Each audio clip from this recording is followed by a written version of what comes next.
Closing down another city.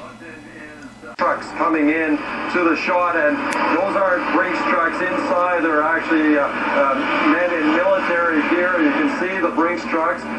They pass through this checkpoint and they're going in past there. Keep in mind those Brinks trucks are bulletproof, the bulletproof glass. Right into that restricted zone. A few minutes later we saw some of the... No debris on the ground. Nothing. This looks staged. Like these vehicles were placed there. Community futures.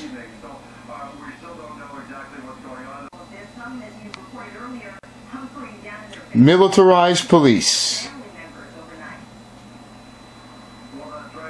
Practicing the people.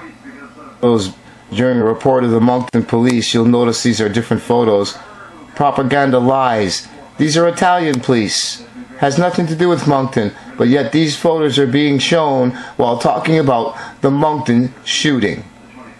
Continues in Moncton this hour. 3 RCMP officers were shot and killed, and 2 others wounded in a shooting incident last night.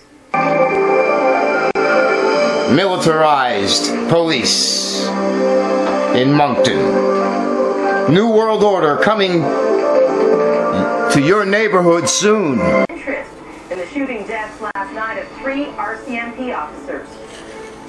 Good morning. It's Thursday, June 5th. And our thoughts and prayers are with the families of those killed and also the others wounded in this terrible incident.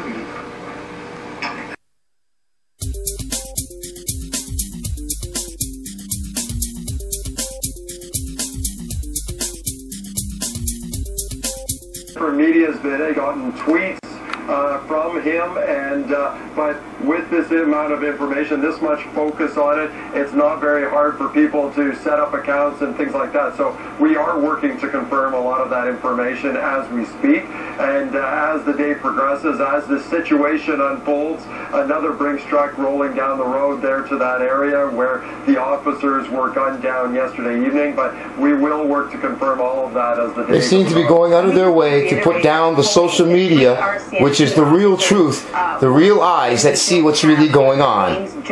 Why would the mainstream media... They were brought in to sort of surround the perimeter. Before that happened, we saw several police cruisers, RCMP cruisers, go down this area into that restricted area. That's right near where those RCMP officers were shot yesterday. Excuse me. And the officers had their guns drawn. They were crouched behind vehicles, and that's when they were these Brinks trucks were brought in to provide backing behind them. And now that has just happened in the last little few minutes or so. And it seems as though that they're moving in right now. If you can see in those pictures, I'm not sure we're as close as we can get from this distance. They seem to be moving in, and we aren't clear exactly what's happening, but with the amount of guns drawn, the amount of work that's gone in there, they seem to be surrounding one particular area that's right near where the initial shooting happened. And Peter, we're looking at the shot down Hildegard Street right now. You're at the top of that street. Do we know what's behind that bush, or how deep that bush is there, and is it covered on backside? Well, that's the problem with this area and this restricted zone that the RCMP had tried to encapsulate, to wall in, to keep this suspect in there. It is a very challenging area. There is the wooded areas that just keeps going and going and going beyond that. There's also several parks. There's, of course, the residential area full of people that were bunkered down there as of 7:30 last night when the call went out by RCMP to stay put, to lock the doors, to close the windows and go into the basements, and that's what people did. They heeded that advice. So it is a very challenging terrain for RCMP. They've been searching, basically we're coming on 13 hours.